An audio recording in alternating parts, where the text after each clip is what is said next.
हाँ,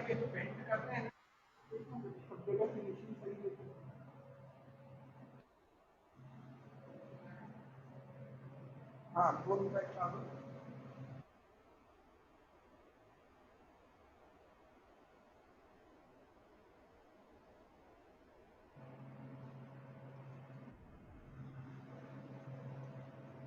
इनको मारना चाहिए। वहाँ से रस्से ऊपर ला। सौरभ,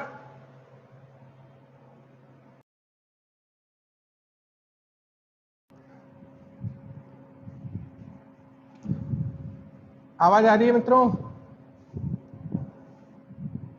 चलो,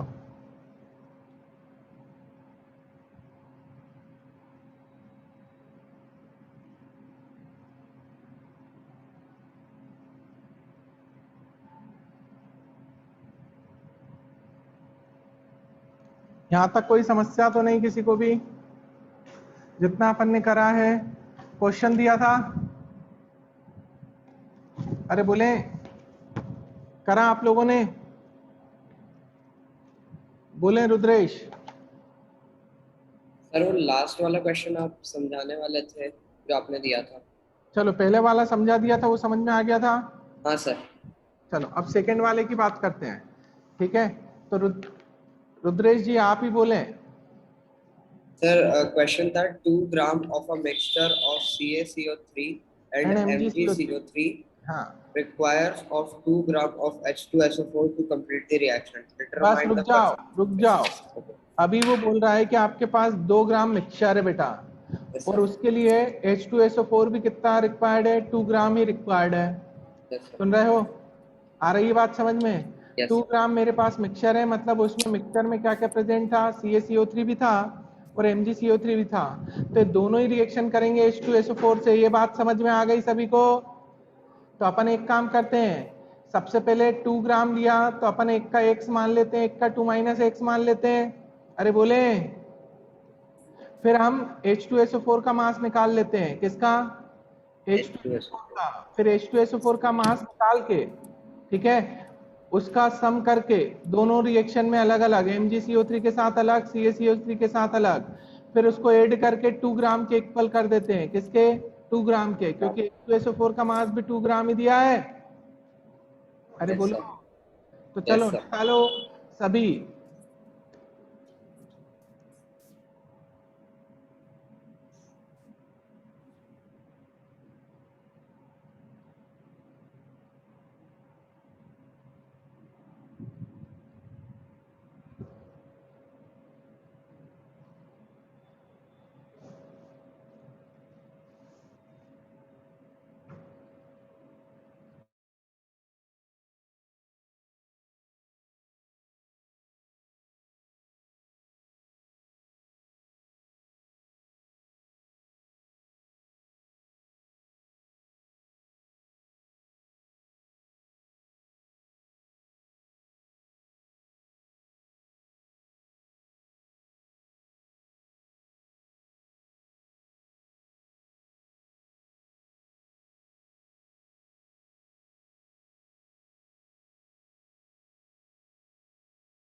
चलो करा सभी ने? अपन कल वाला क्वेश्चन कर रहे थे बेटा, तो उसमें ये लिखा हुआ है कि 2 gram of mixture of CaCO3 and MgCO3, मतलब आपको पूरा मिक्सचर का मास कितना गिवन है, 2 ग्राम। फिर 2 ग्राम H2SO4 फॉर कंप्लीट रिएक्शन।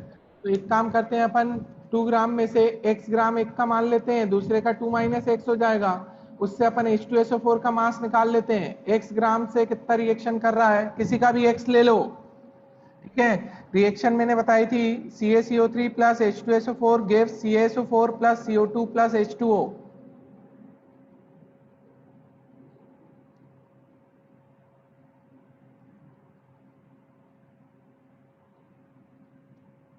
यहां तक कोई समस्या तो नहीं?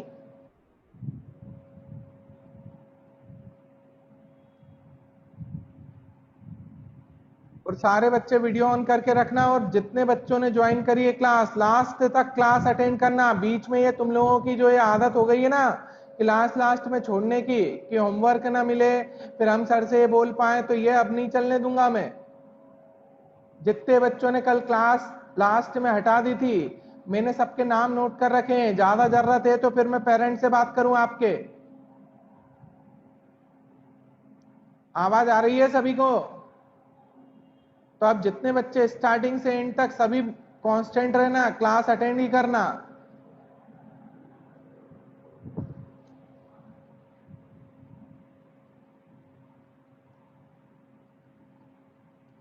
सुन लिया सभी ने?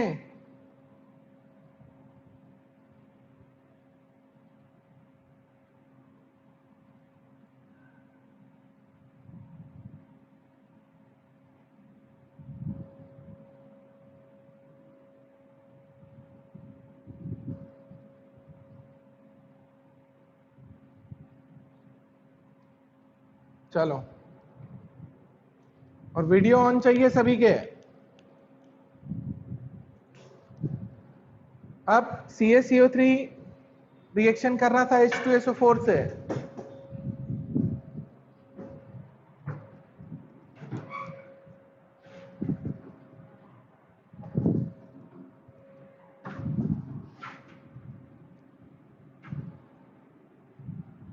H2SO4 arrow CaSO4 plus CO2 plus H2O।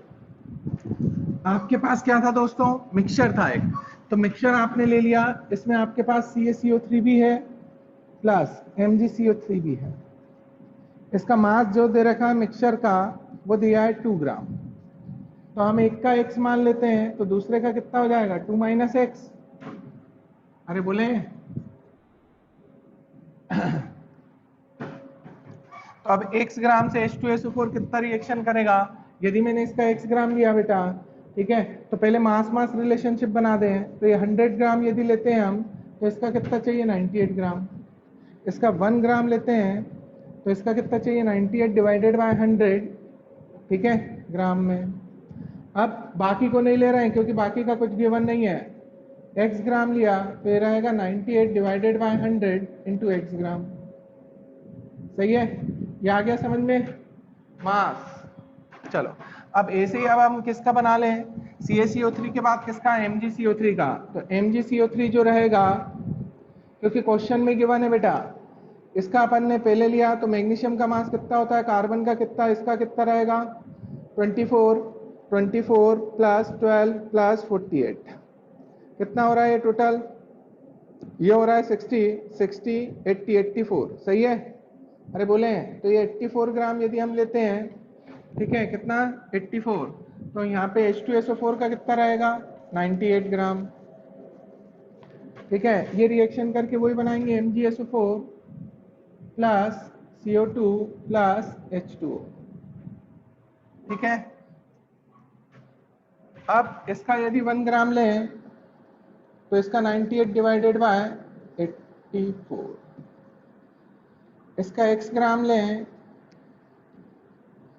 84, sorry इसका 2 - x ग्राम था, तो यहाँ पे 2 - x ग्राम। अब वो बोल रहा है कि H2SO4 का मास हमारे पास टोटल मास कितना दिया है, तो टोटल मास क्वेश्चन में गिवन है, टोटल मास ऑफ H2SO4 जो कि रिक्वायर्ड था, टोटल मास ऑफ H2SO4 कितना गिवन था बेटा, 2 ग्राम। अब इन दोनों का सम करें हम, क्योंकि जब मैं इसको x ले रहा हूं, मतलब ये दोनों जब रिएक्शन कर रहे थे तो हमें H2SO4 का टोटल मास कितना चाहिए था, 2 ग्राम। तो यहाँ पे CaCO3 ने कितने H2SO4 से रिएक्शन करी, तो वो 98 divided by 100 into x, plus यहाँ पर इसने कितने से रिएक्शन करी, तो 98 divided by 84, 2 minus x is equals to 2। बस यहाँ से x निकाल देना। अरे बोले समझ में आ गया सभी को? हाँ।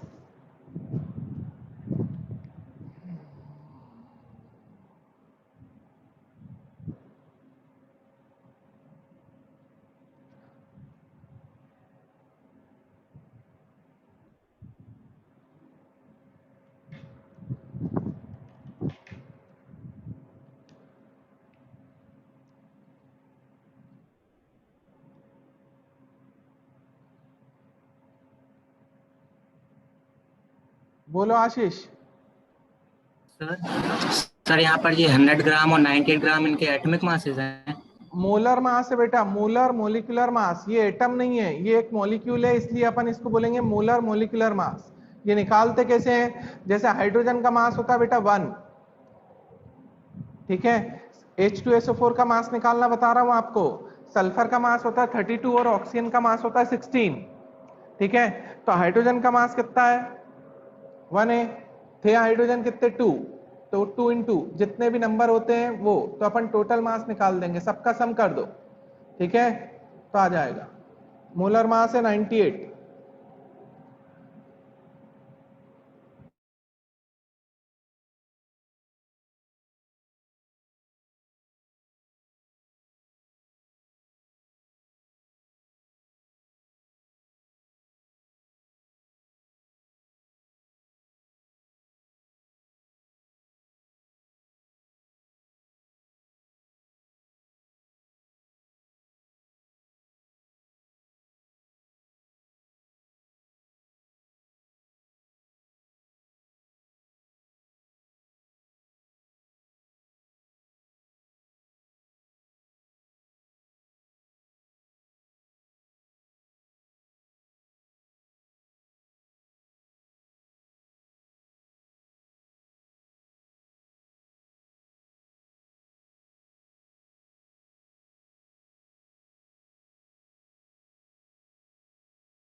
चलो हो गया ये, आशीष समझ में आ गया H2SO4 का मास। ऐसे ही CaCO3 का करेंगे, कैल्शियम का होता है 40, कार्बन का 12 और उसका 48, ऑक्सीजन का टोटल, क्योंकि एक का मास होता है 16, थे 3 तो 16 इंटू 3 48, प्लस कार्बन एक ही था तो 12, तो ये 60 प्लस कैल्शियम का एक ही कैल्शियम था, उसका मास होता है 40, तो 60 प्लस 40 100, ठीक है दोस्त। Yes sir.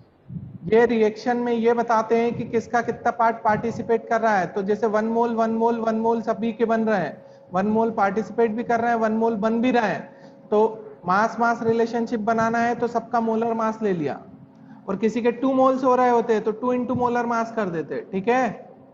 Yes sir. हाँ, और पुराने वीडियोस देखना आशीष, ठीक है, वो उसको देखने के लिए 22 वाले नंबर पे, लास्ट में 22 है, वो वाले नंबर पे कांटेक्ट कर लेना क्लास के बाद, ठीक है।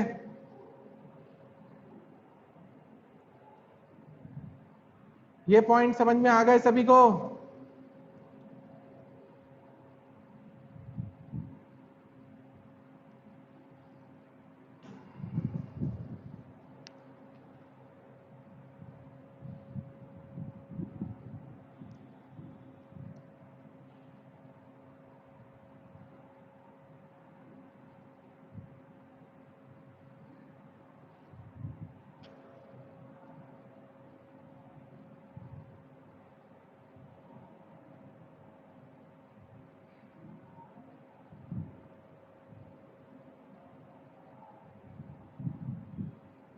हो गया मित्रों?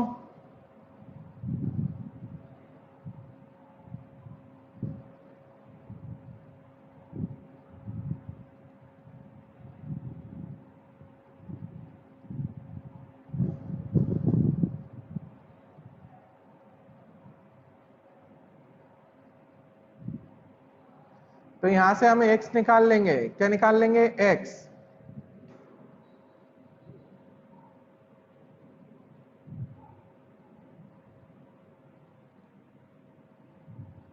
x की वैल्यू क्या आ रही थी राम?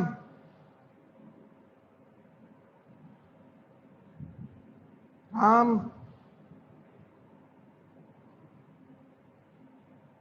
राम आवाज आ रही है? Yes sir, yes sir. x की वैल्यू क्या आ रही थी? सर CSO3 आवाज के नहीं आ बाद। रही है, मेरा नेटवर्क फ्लक्चुएट हो रहा है। नहीं, यहाँ पे भी हो रहा है बेटा फ्लक्चुएट, तो यहाँ पे भी हो रहा है बहुत टाइम बाद। अभी हेलो। क्लास स्टार्ट ही नहीं हो रही थी थोड़े टाइम पहले। वो शायद सभी जगह प्रॉब्लम चल रही है। Yes sir. चलो, तो आंसर x आ रहा था 1.78। कितना आ रहा था? 1.78।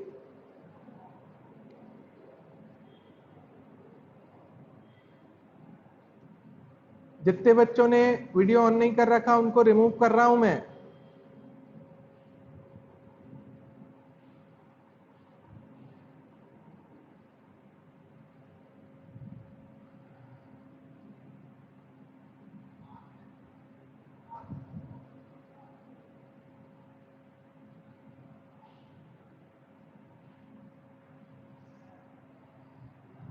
चलो, हो गया ये। x की वैल्यू आएगी 1.78। x 1.78, तो परसेंटेज निकालना है मिक्सचर में CaCO3 का। तो percent of CaCO3 in a mixture is equals to x upon 2 into 100। तो x की वैल्यू रख दो 1.78 डिवाइडेड बाय 2 इंटू 100, 89% आएगा। अब दूसरा MgCO3 का निकालना, जब दो ही थे तो 100 माइनस भी कर सकते हैं। सुन रहे हो?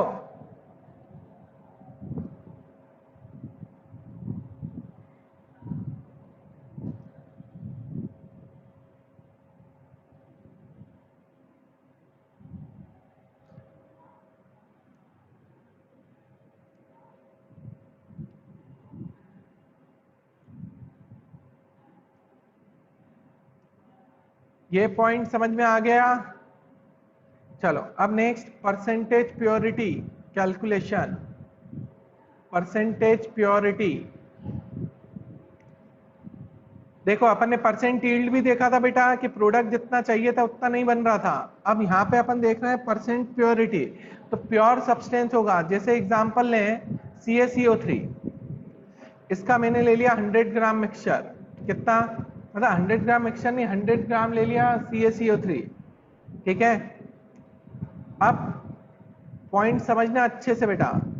मैंने कहा कि इसमें ये 2% इम्प्योर है। 2% इम्प्योर मतलब क्या होगा कि यदि 100 ग्राम आपने मास लिया है उसमें से 2 ग्राम इम्प्योरिटी का रहेगा और 98 ग्राम CaCO3 का रहेगा। क्योंकि हम कोई भी एक सैंपल लेते हैं, ठीक है, रिएक्टेंट का, यदि वो इम्प्योर है, ठीक है, तो वो निकालना परसेंटेज प्योरिटी।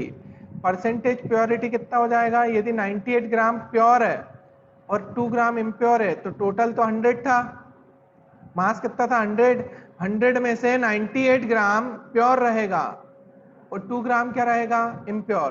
तो इसकी परसेंटेज प्योरिटी 98% हो जाएगी। आई बात समझ में? चलो और भी एग्जाम्पल लेते हैं।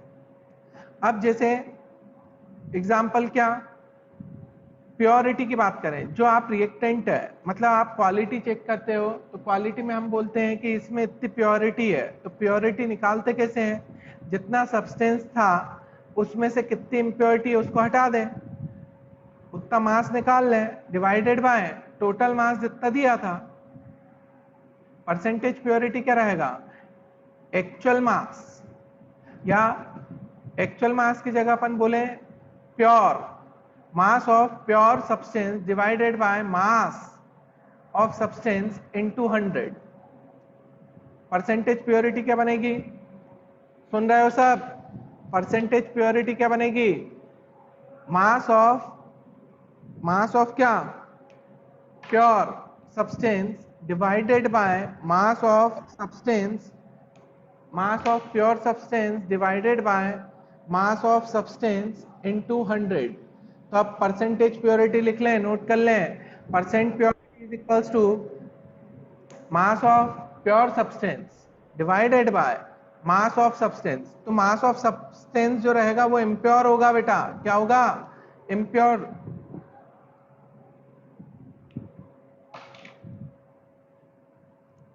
सुन लिया सभी ने? अरे आया कि नहीं समझ में?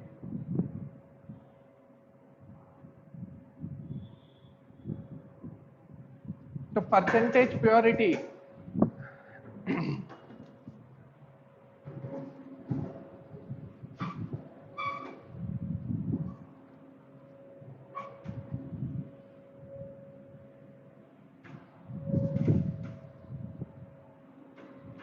Percent purity of substance is equal to mass of pure substance, जो एकदम प्योर हो, जिसमें कुछ भी ना हो, डिवाइडेड बाय, तो मास ऑफ सब्सटेंस, ठीक है, प्योर सब्सटेंस मतलब अपन जो एक एग्जैक्ट बात करें, और मास of substance impure substance into 100। ठीक है, जैसे हम एग्जांपल लेते हैं, एग्जांपल लिया मैंने, लिख लो, when 1.25 gram of a sample, mass of substance की जगह मास ऑफ सैंपल लिख लेना, ये सबसे सही रहेगा। इम्प्योर सब्सटेंस और सैंपल, सैंपल का जितना मास दे रखा है, ठीक है।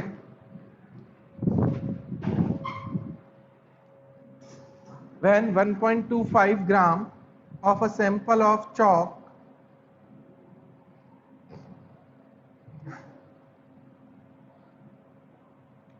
when 1.25 gram of a sample of chalk is strongly heated,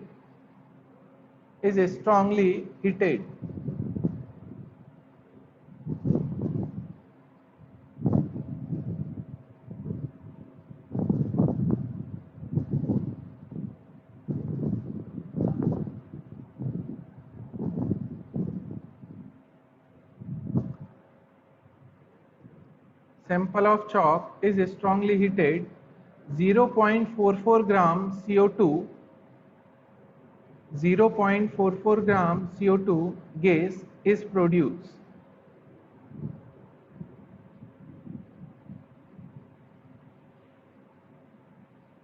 Determine the percentage of pure CaCO3. Determine the percentage of pure CaCO3 in the chalk sample. In the chalk sample. आपके पास अब sample का मास कितना दिया बेटा? 1.25 ग्राम। अब pure CaCO3 का मास निकालना है, तो वो कैसे निकालोगे? CO2 के मास से। किसके मास से? CO2 के मास से निकालो। फिर दोनों का रेशियो लेके 100 का मल्टीप्लाई कर दो।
बोलो हर्षिता। सर परसेंटेज प्योरिटी 80% आई है, बिल्कुल। और यदि परसेंटेज इम्प्योरिटी पूछते बेटा तो 20%। 20% हो जाती है। ठीक है दोस्तों, सभी का यही आया क्या आंसर?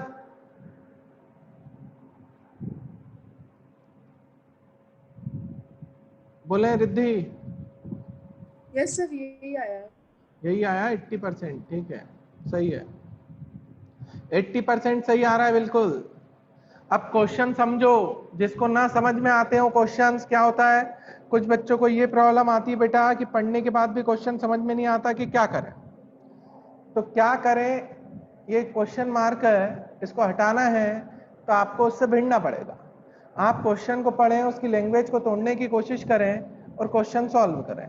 यदि वो बोल रहा है 1.25 gram of a sample of chalk, मतलब आपके पास एक चॉक दे रखा है सैंपल में, ठीक है, उसका मास आपके पास 1.25 ग्राम है। ठीक है, अब वो बोल रहा है 0.44 gram of CO2 gas is produce. अब 0.44 gram of gas is produce है, मतलब 0.44 ग्राम उस सैंपल को यदि मैं हीट देता हूं, ठीक है, तो 0.44 ग्राम CO2 गैस प्रोड्यूस हो रही है। अब CO2 गैस कौन प्रोड्यूस कर सकता है? केवल CaCO3, बाकी और कोई नहीं करेगा। ठीक है, तो अपने को मास मिल जाएगा CaCO3 का। किसका मास मिल जाएगा दोस्तों? CaCO3 का। तो आपको जो CaCO3 का मास मिलेगा डिवाइडेड बाय सैंपल का मास इनटू 100, तो उससे परसेंटेज प्योरिटी आ जाएगी, क्योंकि चॉक जो बनता है उसमें मैक्सिमम CaCO3 प्रेजेंट होता है। ठीक है, पर कुछ अमाउंट में इम्प्योरिटी भी होती है, तो अपन ने वो निकाल दिया कि चॉक का जो सैंपल गिवन था उसमें 80% प्योरिटी थी, मतलब 80% CaCO3 था, बाकी 20% अदर्स थे। सुन लिया सबने? वॉइस क्लियर है सभी को?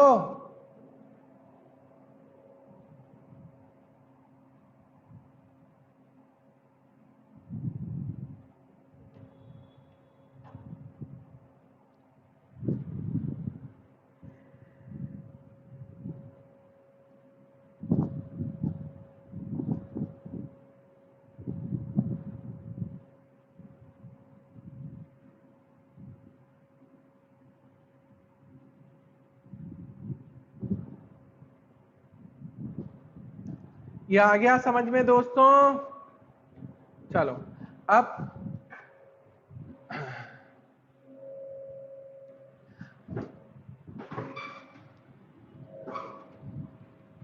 देखो, मास ऑफ सैंपल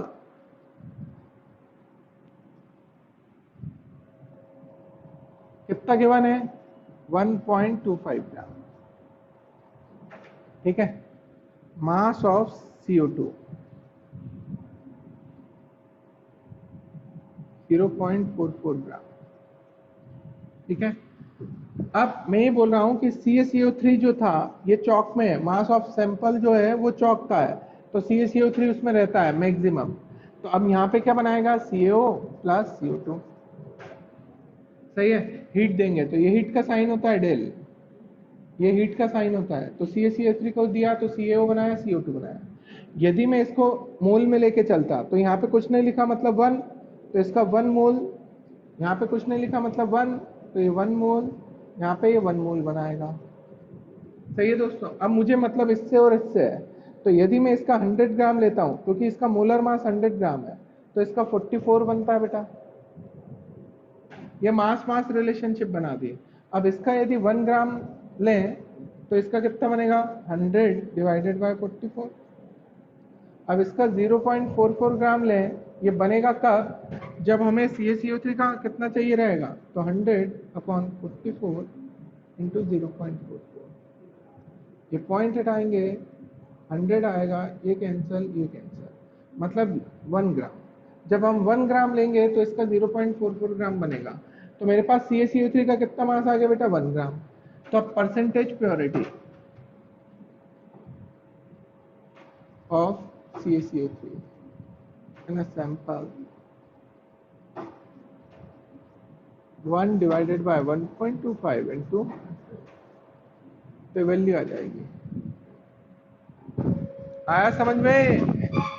अरे बोले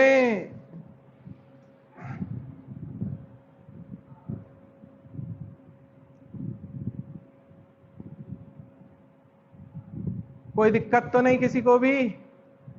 चलो अब नेक्स्ट लिखें।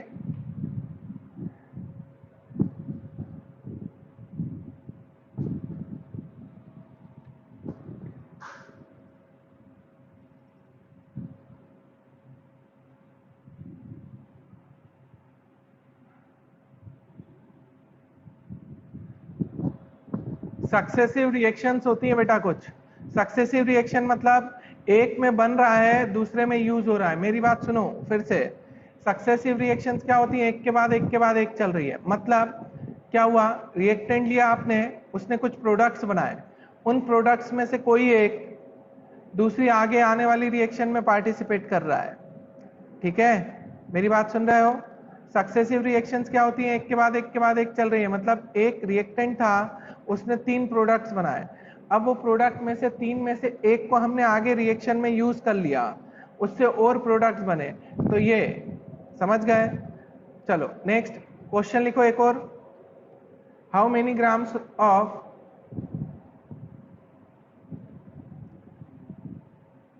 ये परसेंटेज प्योरिटी एंड हो गया बेटा, एग्जांपल दे दिया है। नेक्स्ट अपन लाएंगे रिएक्शंस इन सक्सेशन और successive reactions. Successive reactions in पे क्वेश्चंस यदि आते हैं तो कैसे सॉल्व करना है वो बता रहा हूं अब मैं। जैसे एग्जांपल लेना है आपको तो ए और बी से मैं बता रहा हूं। यदि आपके पास रिएक्टेंट ए था, यहाँ पे बी प्लस सी बन गया, अब इस बी ने रिएक्शन करी किससे? डी से, और यहाँ पे प्रोडक्ट बना दिया। ठीक है, तो यहाँ पे जितना बन रहा होगा वो यहाँ यूज होगा। अरे बोले, यदि मैं इसके इनिशियल मोल से लेता हूं तो ये 0 0, a minus x x x. अब ये x से स्टार्ट होगा, ये b दिया है तो ये 0 रहेगा। x minus Z, b minus Z, ये क्या बन जाएगा? z। आ रहा है समझ में? ये सक्सेसिव रिएक्शंस कहलाती है। क्या कहलाएंगी? सुन लिया सभी ने?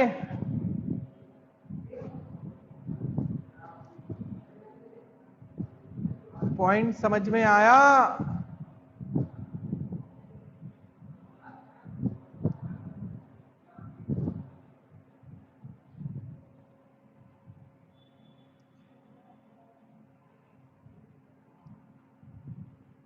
बोले रिद्धि? सर समझ नहीं आया। बेटा मेरी बात सुनो, आपके पास रिएक्टेंट था ए, क्या था? रिएक्टेंट हम कुछ भी मान लेते हैं, ए रिएक्टेंट ले लिया, उसने क्या बनाया? बी प्लस सी बनाया प्रोडक्ट में। ठीक है, अब जो बी बना था प्रोडक्ट साइड में, वो नेक्स्ट रिएक्शन में डी के साथ पार्टिसिपेट करके प्रोडक्ट बना रहा है। Yes sir. तो जब तक बी बनेगा नहीं तब तक नेक्स्ट वाली रिएक्शन में यूज कैसे होगा? सर ये समझ नहीं आया, बी बनेगा नहीं तो। चलो एक काम करो बेटा, मैंने आपको एक कंटेनर दिया है, आपका जो रूम है जहां पे आप बैठे हो वो एक कंटेनर माने आप। ठीक है, यस सर। समझ रहे हो? दूसरा पॉइंट ये ध्यान दें कि उसमें मैंने आपको रिएक्टेंट दे रखा है ए और डी। क्या दिया है? ए और डी, ए एंड डी दिया है। ठीक है, अब यस सर। मैंने इसको हीट दिया। क्या दिया? हीट। तो ए डिकम्पोज हो रहा है बी और सी में। ए काय में डिकम्पोज हो रहा है बेटा? B and C. B and C में। मतलब जब ए डिकम्पोज होगा तो आपका बी और सी बनेगा। क्या बनेगा? बी एंड सी। सुन लिया? अब जो ये बी Yes. बना है ये रिएक्शन कर रहा है डी से। ए रिएक्शन डायरेक्ट नहीं कर रहा है डी से, ए रिएक्शन डायरेक्ट नहीं कर रहा डी से। ए से जो प्रोडक्ट मिल रहा है बी और सी, उसमें से बी रिएक्शन कर रहा है डी से। Yes sir. तो अब जो बी बना था बेटा, कितना बना? वो एक से एक्स बना। यदि इनिशियल मोल्स में ए ले लेता हूं, स्मॉल है, तो वहां पे इनिशियल ये दोनों 0 0 रहेंगे, बी और सी। फिर टाइम Yes, टी sir. पे अपन लें तो a माइनस एक्स गया, तो b और c भी क्या बनेंगे? X x. Yes sir. अब वो एक्स b जो बना है वो रिएक्शन करेगा d से।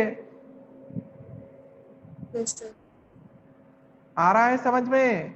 जो b बन Yes, sir. चुका है वो d से रिएक्शन करेगा अब, क्योंकि d a से डायरेक्ट रिएक्शन नहीं कर रहा था। वो किससे रिएक्शन कर रहा था? बी से। और बी बनाने के लिए आपको से। पहले ए को डिकम्पोज करना पड़ेगा दोस्तों। आया समझ में? तो ये कहलाती है सक्सेसिव रिएक्शंस। क्या कहलाती है? मतलब एक से एक जुड़ी हुई है, समझ गए? जब तक बी नहीं बनेगा तब तक वो डी से रिएक्शन करके प्रोडक्ट नहीं बनाएगा। आया रिद्धि?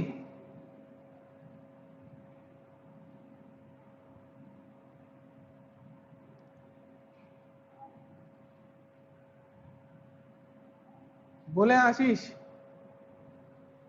सर यहाँ पर ये a माइनस एक्स क्या है और ये x minus Z b minus Z? ये a माइनस एक्स ये चीज है बेटा कि अपन देख जैसे रिएक्शन करवाते हैं अपन कंप्लीट नहीं करवाएं, ठीक है? जैसे कोई भी दो फ्रेंड है, वो पेटिस खाने गए या फिर वो कुछ भी खाने गए, ठीक है? अब वो सपोज 50 रुपीज का आ रहा है। कितने का आ रहा है? 50 का। तो क्या करेंगे दोनों दोस्त मिलके, एक 25 देगा, दूसरा भी 25 देगा, सही है? पर एक के पास मैंने बोल दिया इनिशियली 100 है। कितने हैं? 100। और दूसरे के पास 50 है। तो अब क्या होगा? 100 वाला भी 25 देगा, 50 वाला भी 25 देगा। समझ गए? तो इनिशियल मेरे पास ए के मोल्स थे ए। अब मैंने बोला टी टाइम पे जब रिएक्शन कंप्लीट नहीं हुई तो ये जीरो नहीं होगा। जीरो कब होगा? जब पूरी तरह से कन्वर्ट हो जाए। पर मैं क्या कह रहा हूं, पूरी तरह से कन्वर्ट नहीं हो रहा है वो। समझ गए? मतलब तुम्हारे पास 100 रुपए है, 100 के 100 खर्च नहीं हो रहा है, 50 ही खर्च हो रहे हैं, तो 50 बचेंगे ना दोस्त? तो ए मोल्स ज्यादा है, तो अब ए माइनस एक्स होगा। क्या होगा? ए माइनस एक्स, ठीक है?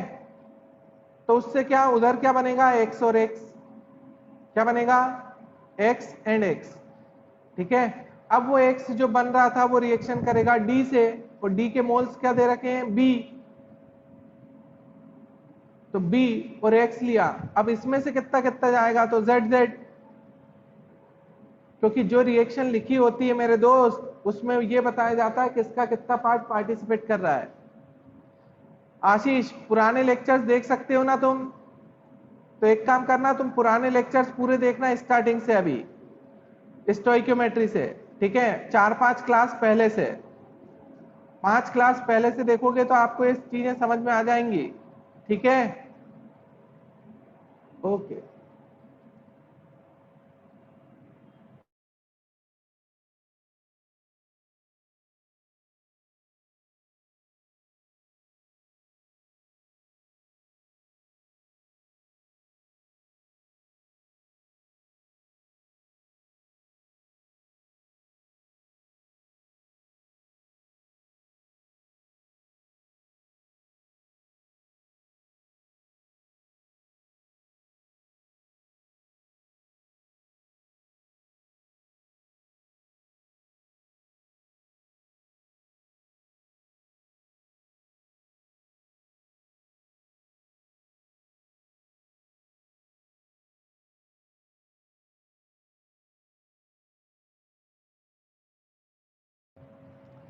ये पॉइंट समझ में आ गया?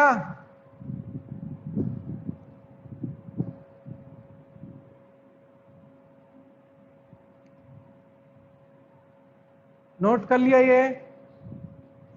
चलो अब आ जाओ बेटा, ने इसका एग्जाम्पल ले लो।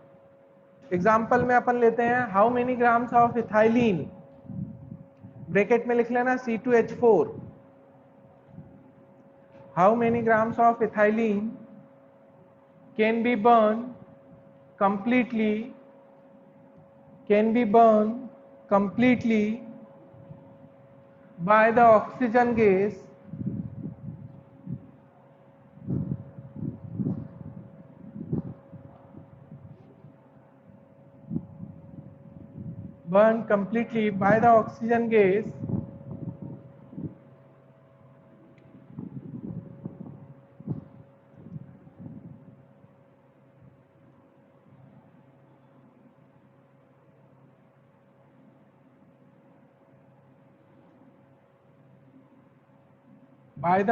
gas produced from complete decomposition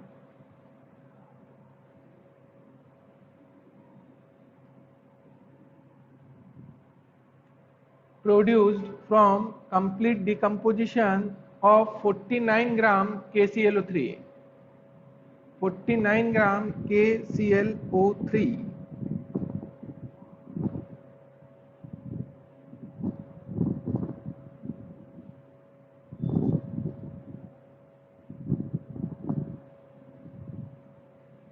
समझ गए? चलो अब करो इसको। और जिसको भी बोर्ड ब्लर आ रहा है बेटा, वो वापस कनेक्ट हो जाना, रिकनेक्ट कर लेना खुद को।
बोलो हिमांशी। सर एक बार क्वेश्चन शुरू से रिपीट कर दीजिए, नेटवर्क प्रॉब्लम की वजह से मैं नोट हाउ नहीं मेनी कर पाई। ऑफ इथाइलिन, इथाइलिन का फॉर्मूला लिख लेना C2H4। How many grams of ethylene can be burn completely by the oxygen gas? How many grams of ethylene can be burned completely by the oxygen gas produced from complete decomposition of produced from complete decomposition of 49 gram KClO3?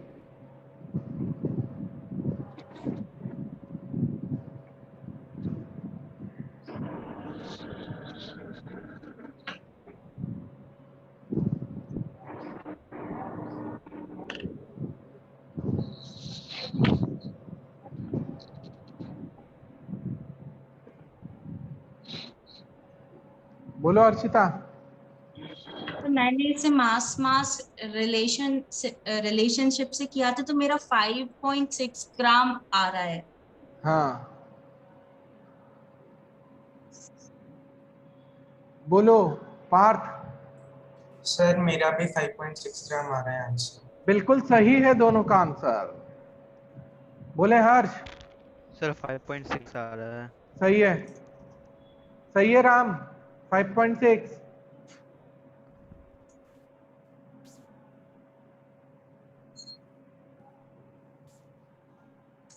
बाकी बच्चे करने को ही तैयार नहीं है, बैठ जाते हैं।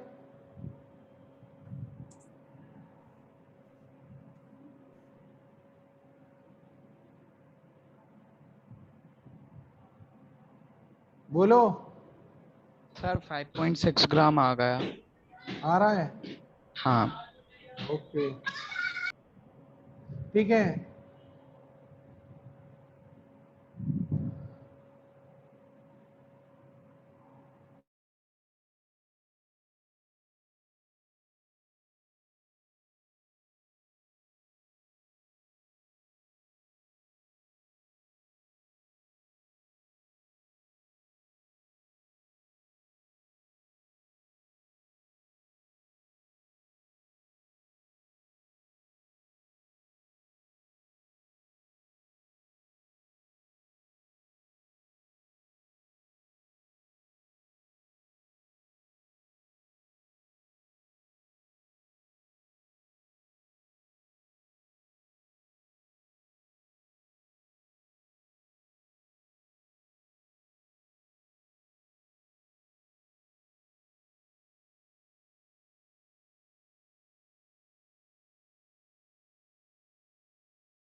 बोले यश।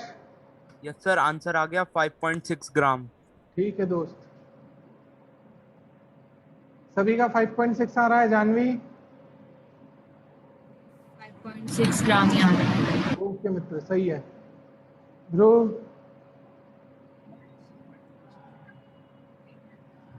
5.6।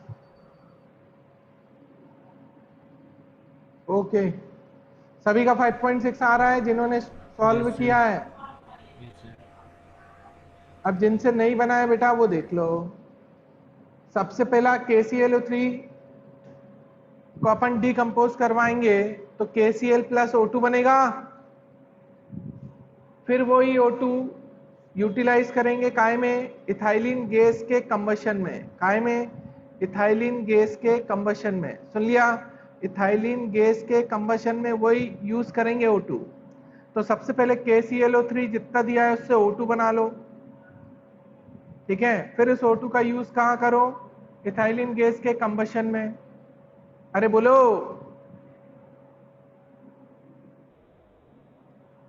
तो KClO3 की रिएक्शन लिखे।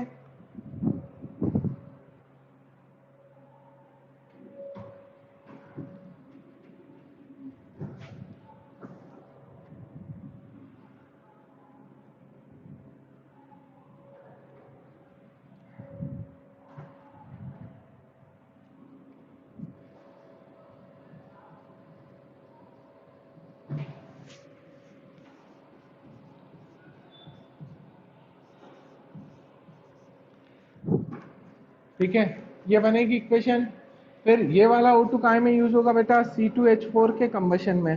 तो सबसे पहले ये कितना गिवन था वो देखें अपन। तो इसका आता है 122.5 ग्राम। इसके यदि हम देखो ये 2 लिखा है, इसका मतलब 2 मोल्स ले है, तो इसके यहाँ पे 2 लिखा है मतलब 2 मोल्स बनेंगे। यहाँ पे क्या लिखा है 3, तो इसके 3 मोल्स बनेंगे। ठीक है, अब इसका 122.5 ग्राम इसका मास है, इनटू अपन ने क्या कर दिया 2, क्यों, मास मास रिलेशन। अब इसमें अपन 3 इनटू एक ऑक्सीजन का 16 है, 2 ऑक्सीजन का कितना रहेगा 32। ठीक है दोस्तों, तो ये रहेगा 245 और ये कितना आ जाएगा 96, सॉरी हाँ 96। ठीक है, अब इसका आपको कितना गिवन था 45 ग्राम, तो जब अपन ने 245 ग्राम ले रहे हैं तो 96 ग्राम फॉर्म हो रहा है, कितना 96, तो इसका 1 ग्राम लेंगे बेटा, तो ये होगा 96 डिवाइडेड बाय 245 ग्राम। तो इसका 45 ग्राम के लिए निकालना है। ठीक है, तो आ जाएगा 96 डिवाइडेड बाय 245 इंटू 45। आ रहा है समझ में?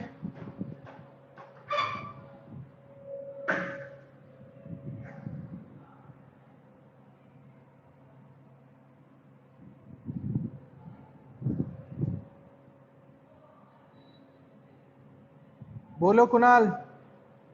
सर 49 ग्राम के लिए निकालना है। अच्छा 49 दे रखा है, ठीक है 49 के अकॉर्डिंग निकालते हैं। तो 49 दिया है तो 49 से निकालते हैं। तो इसका 49 यदि दिया है तो यहाँ पे अपन क्या कर देंगे 49।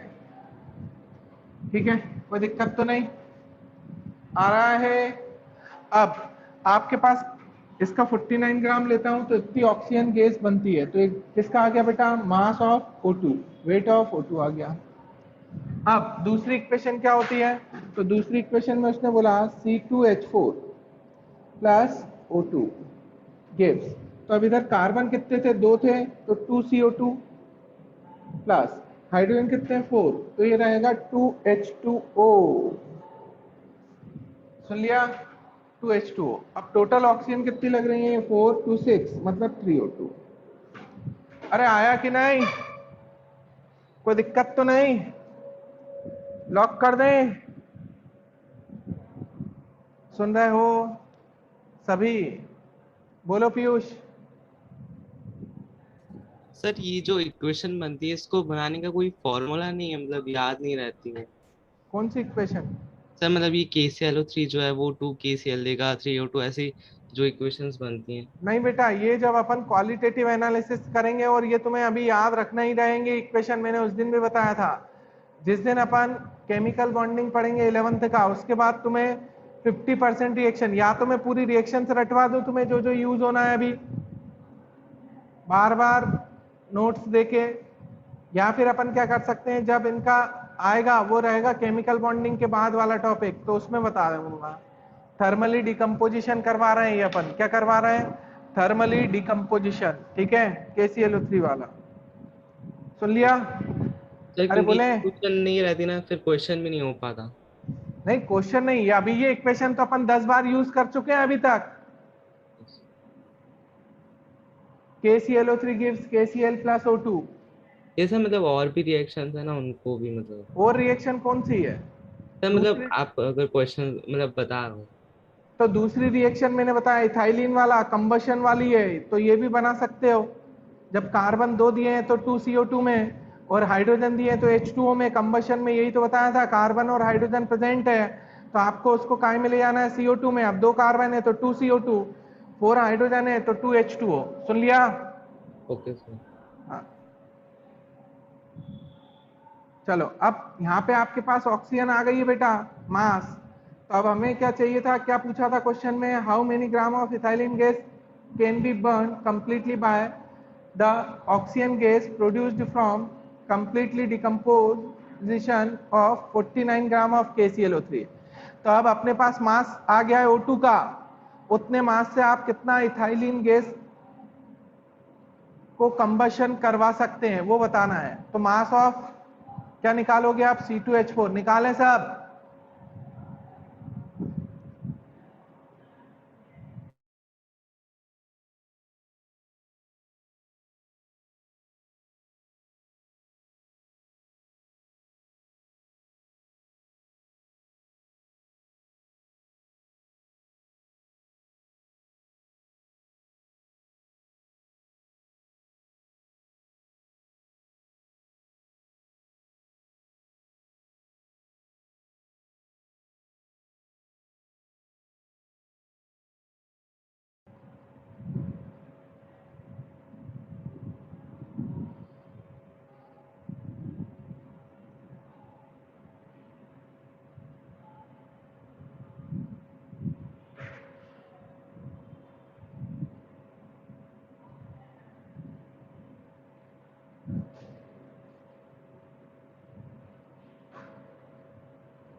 बोले ध्रुव।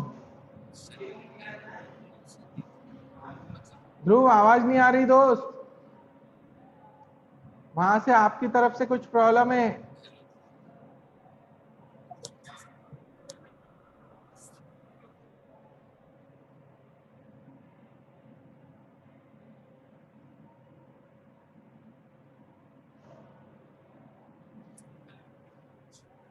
हेलो, मैसेज कर दो दोस्त।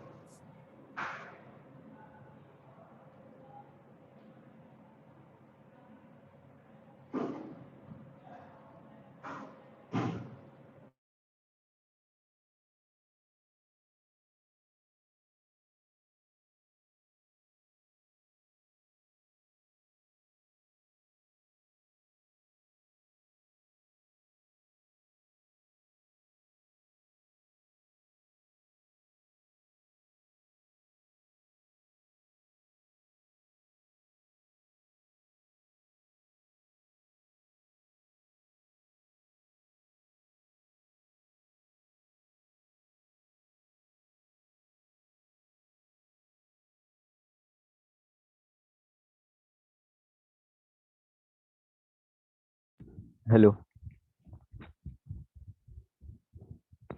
हेलो। बोलो दोस्त। सर मैंने इसको मतलब थोड़ा अलग से करा था, अलग मेथड से। क्या? हेलो। हाँ बोले। सर पहले मैंने दोनों रिएक्शन लिख ली, KClO3 is equal to KCl plus 3O2। हाँ तो सर उसमें जो मैंने मोल से देख लिया कि 2 मोल्स KClO3 प्रोड्यूस कर रहे हैं 3 मोल्स O2 के। हाँ और 3 मोल्स O2 जो है चाहिए हमें C2H4 की कंप्लीट रिएक्शन के लिए। तो सर डायरेक्ट मोल से देख लिया कि 28 ग्राम आ तो गया। खराब वही है बेटा, रिलेशन बना दिए मोल मोल से, कोई दिक्कत नहीं है, सेम आंसर आएगा। Okay sir. हाँ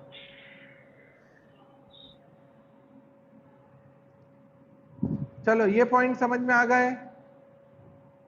बोले जानवी। सर यहाँ पे पैकेज में एक क्वेश्चन था। हाँ सर ये a sample of mixture of CaCl2 and NaCl weighing 4.22 gram was treated to precipitate all the CaCO3। Sir इसमें इक्वेशन क्या बनेगी, मतलब ये जब CaCO3 precipitate हो रहा है तो CaCO3। सर मैं बोलूं, क्वेश्चन बोलूं? बेटा आवाज कट रही है आपकी। सर मैं फिर से क्वेश्चन बोलूं? हाँ बोलो। A sample of mixture of calcium chloride and sodium chloride weighing 4.22 gram was treated to precipitate all the calcium as calcium carbonate, which was then heated and quantitatively converted to 0.959 gram of calcium oxide. Calculate the percentage of calcium chloride in the mixture। तो sir इसमें equation क्या बनाएंगे हम? तुम्हें कुछ भी नहीं करना बेटा, इसमें तुम्हें ये समझ में आएगा कैल्शियम क्लोराइड काय में चेंज हो रहा है, CaCO3 में, और वो CaCO3 काय में चेंज हो रहा है, CaO में। तो POAC अप्लाई हो जाएगा। मैंने कहा था ना इक्वेशन ना बने, बस तुम्हें ये पता हो कि कैल्शियम कैल्शियम कैल्शियम सब जगह कहाँ है। यस सर, यस हो जाएगा। POAC अप्लाई करेंगे। उसमें रिएजेंट कुछ दे ही नहीं रखा है। हाँ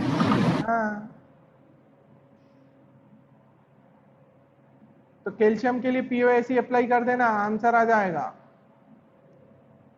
चलो ये पॉइंट समझ में आ गया दोस्तों। अब यहाँ पे अपन बात कर रहे थे कि आपके पास कितना आ रहा है, ये मास आ रहा है, ठीक है। यदि मैं इसका मास लेता हूं तो ये कितना हो जाएगा, 24 प्लस 4, 24 प्लस 4 मतलब 28 ग्राम। तो इसका कितना रिक्वायर्ड होता है, 96। सही है? अरे बोले तो आप इसका 1 ग्राम के लिए निकालें, क्यों? क्योंकि ये मास दिया है अपने को। तो इसका कितना हो जाएगा, 28/96। अब इसके कितने मास के लिए, 96, इसके लिए निकालना है। तो अपना ये आ जाएगा 28 डिवाइडेड बाय 96 इंटू क्या, 96 डिवाइडेड बाय 245 इंटू 49, ये कैंसल, सॉल्व कर देना। 28 इंटू 49 क्या आ रहा है, डिवाइडेड बाय 245 ग्राम। आ गया समझ में?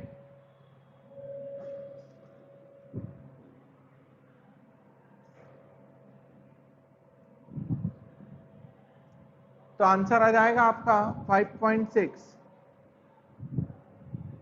चलो यहां तक समझ में आ गया सभी को? कोई दिक्कत तो नहीं?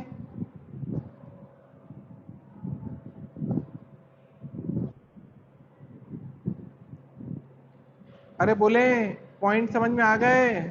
चलो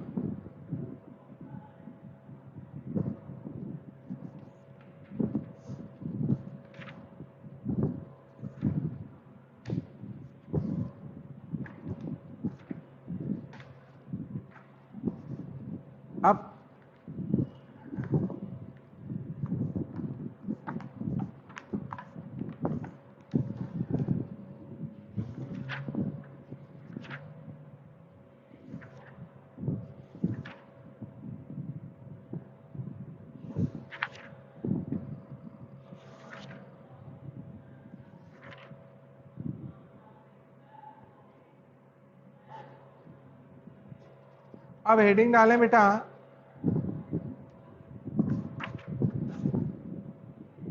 oxidation and reduction. Oxidation and reduction and redox reactions।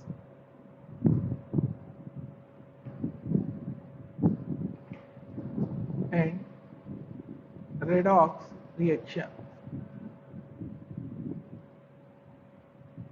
फिर इसमें अपन देखेंगे बैलेंसिंग रेडॉक्स रिएक्शन।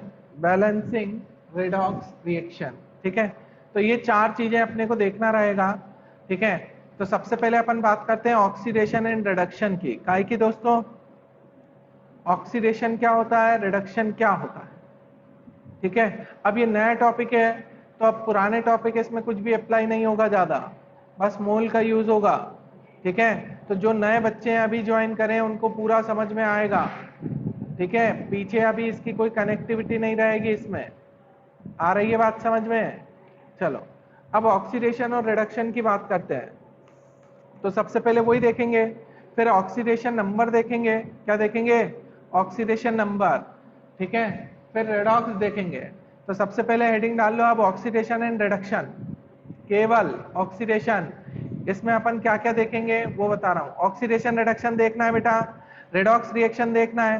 रेडॉक्स से पहले ऑक्सीडेशन नंबर देखना पड़ेगा, तभी आपको समझ में आएगा, ठीक है। आ रही है बात समझ में? अब इसके बाद अपन पहले अब देखेंगे, फिर इसके बाद बैलेंसिंग देखेंगे। बैलेंसिंग देखेंगे सबसे लास्ट में, उससे पहले सबसे पहले ऑक्सीडेशन एंड रिडक्शन हेडिंग डाल लो। तो एक कॉलम तैयार करो, मतलब दो कॉलम करो, एक फर्स्ट और सेकेंड। इसमें एक तरफ लिखो ऑक्सीडेशन, दूसरी तरफ लिखो reduction.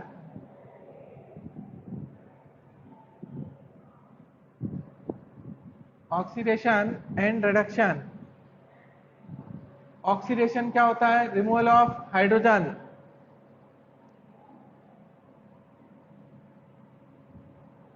Removal of hydrogen. Reduction में लिखो एडिशन ऑफ हाइड्रोजन।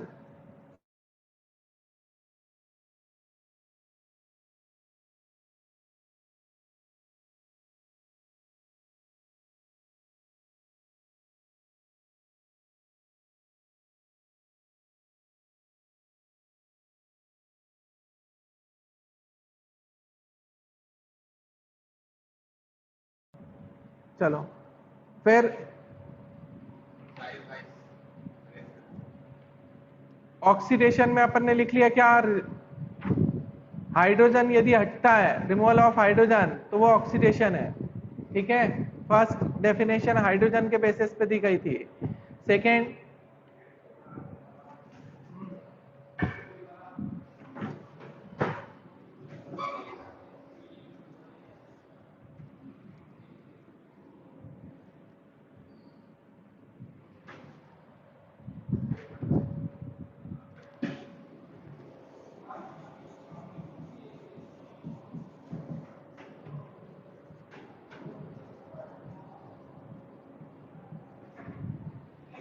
अब जैसे फर्स्ट इसमें क्या, रिमूवल ऑफ हाइड्रोजन,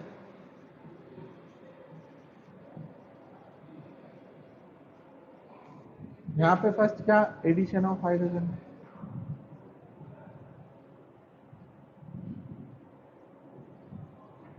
ठीक है, फिर सेकंड डेफिनेशन जो दी गई थी वो किसके बेसिस पे, ऑक्सीजन। तो यहाँ पे क्या होगा, एडिशन ऑफ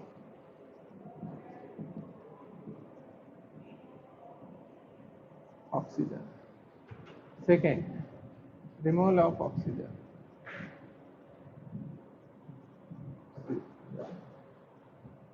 ठीक है, अब थर्ड डिफाइन किया गया था किसके, देखो हाइड्रोजन और ऑक्सीजन की बात करें, ठीक है, इसके बाद ऑक्सीडेशन स्टेट की बात करेंगे। तो यहाँ पे अब बात करेंगे गेनिंग ऑफ इलेक्ट्रॉन्स।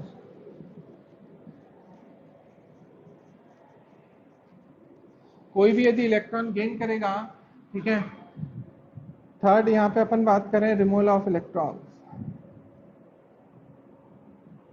या लूजिंग ऑफ इलेक्ट्रॉन्स। ठीक है, सुन लिया, ये तीन ध्यान रखना है अभी।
बोलो Parth. Sir gaining of electrons तो रिडक्शन होता है। हाँ गेनिंग ऑफ, अरे यार बेटा उल्टा लिख दिया गलती से, तो उधर इधर कर लो, गेनिंग ऑफ इलेक्ट्रॉन रिडक्शन रहेगा।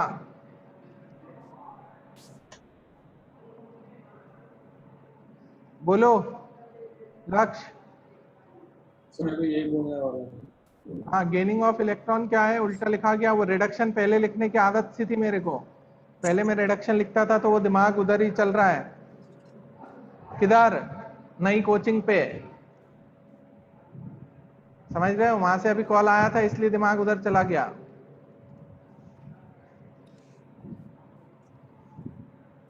ये इधर गेनिंग की जगह रिमूवल ऑफ इलेक्ट्रॉन कर लेना और इधर गेनिंग कर लेना, ठीक है। अभी वो तो एग्जांपल्स लेंगे तो वैसे भी समझ में आ जाएगा। चलो फर्स्ट एग्जांपल लेते हैं अपन। जब अपन हाइड्रोजन की बात करते हैं, ऑक्सीजन की बात करते हैं तो, और सेकेंड एग्जांपल अपन जब इलेक्ट्रॉन की बात करेंगे तो दोनों ही एग्जांपल देखें। तो फर्स्ट एग्जांपल कौन सा, RCH2OH, एल्कोहल होता है ये तुम्हें पता होगा, फिर इससे ये कन्वर्ट हो रहा है RCHO में, RCHO से कन्वर्ट हो रहा है RCOOH में, ठीक है। तो अब हमें कैसे पता चलेगा, तो देखो यहाँ पे इतने इतने पार्ट को देखना है बस। अब इसमें ये देखो कार्बन और हाइड्रोजन का, तो यहाँ पे अपन देखें नंबर ऑफ कार्बन, तो कार्बन तो सब में सेम ही आ रहा है 111, नंबर ऑफ हाइड्रोजन देखें तो नंबर ऑफ हाइड्रोजन यहाँ थे 3, नंबर ऑफ ऑक्सीजन था 1, ठीक है। यहाँ पे नंबर ऑफ हाइड्रोजन है 1,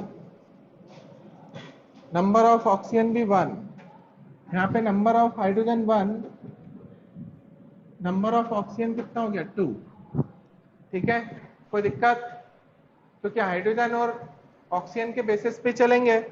अब यहाँ से अपन बात करें तो यहाँ पे रिमूवल ऑफ हाइड्रोजन हो रहा है बेटा, यहाँ 3 थे यहाँ 1 गए, मतलब रिमूवल ऑफ H, मतलब ये प्रोसेस क्या होगी? ऑक्सीडेशन। क्या होगी? ऑक्सीडेशन। फिर यहाँ से अपन addition of oxygen, addition of oxygen, ठीक है।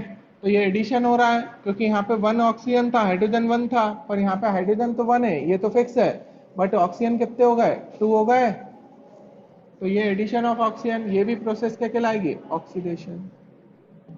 और इसका रिवर्स चलेंगे तो ये रिडक्शन, क्योंकि यहाँ पे अपन लिखेंगे क्या? रिमूवल ऑफ ऑक्सीजन,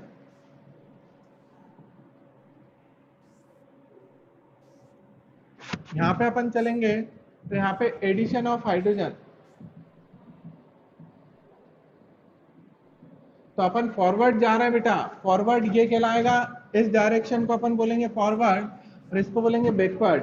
तो ये पूरी ऊपर वाली प्रोसेस क्या जा रहा है? ऑक्सीडेशन जा रहा है, और नीचे वाला क्या जा रहा है? रिडक्शन, उल्टा जो जा रहा है, ठीक है। आ रहा है समझ में? अरे बोले, समझ गए सब? Reduction and oxidation. डेफिनेशन में फर्स्ट बोला था एडिशन ऑफ हाइड्रोजन रिडक्शन है, रिमूवल ऑफ हाइड्रोजन ऑक्सीडेशन है।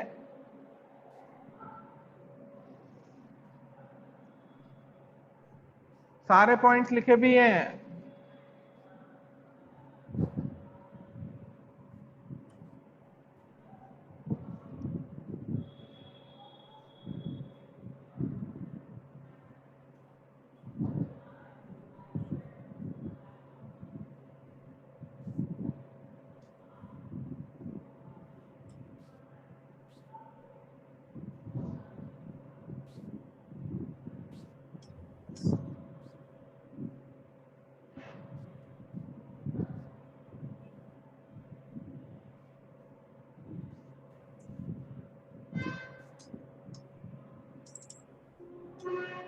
हो गया मित्रों?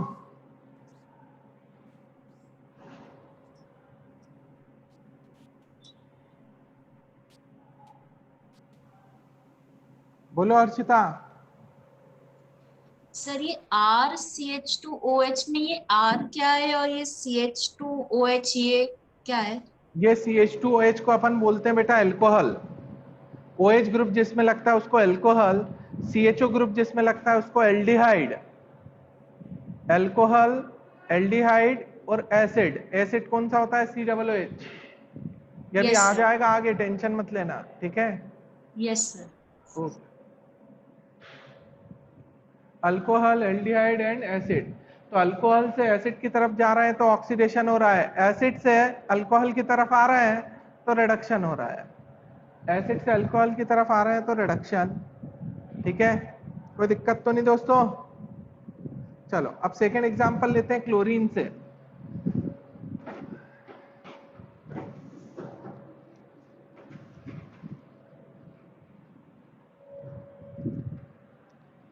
Cl,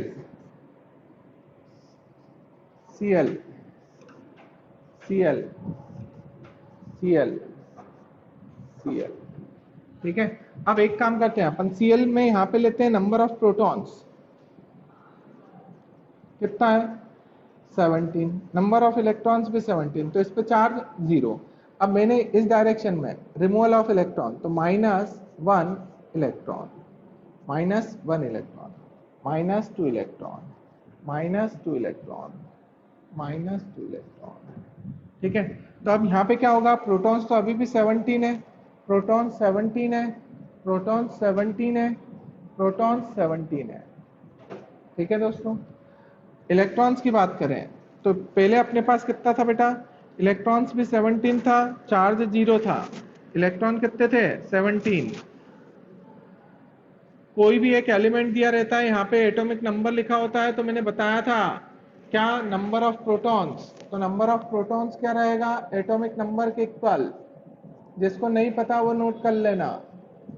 और नंबर ऑफ इलेक्ट्रॉन्स के लिए मैंने बताया था number of protons minus charge with sign,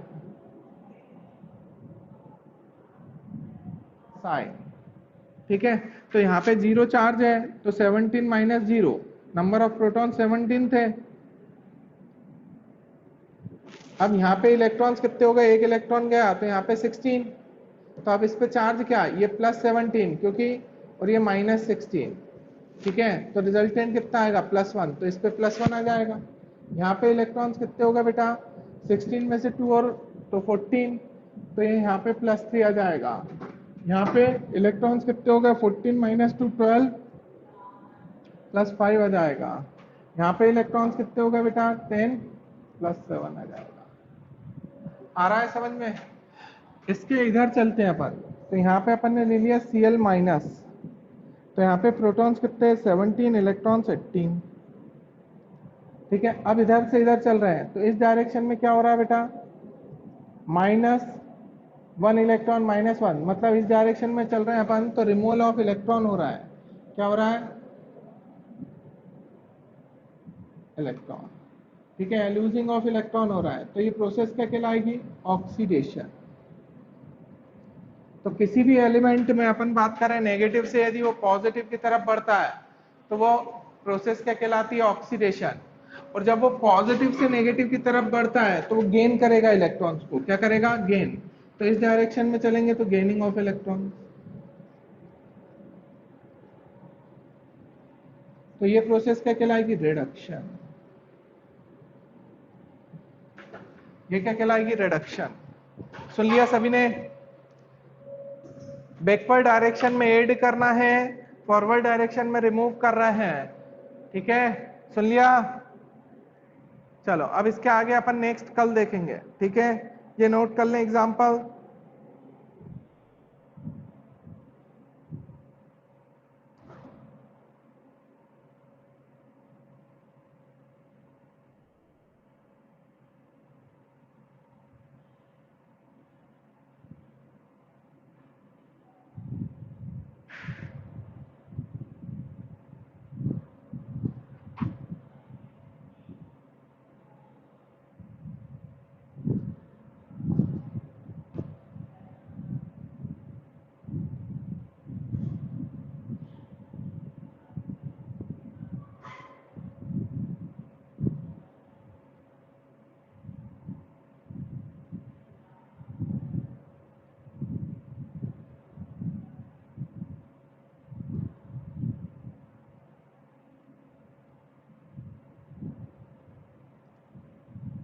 समझ गए साहब।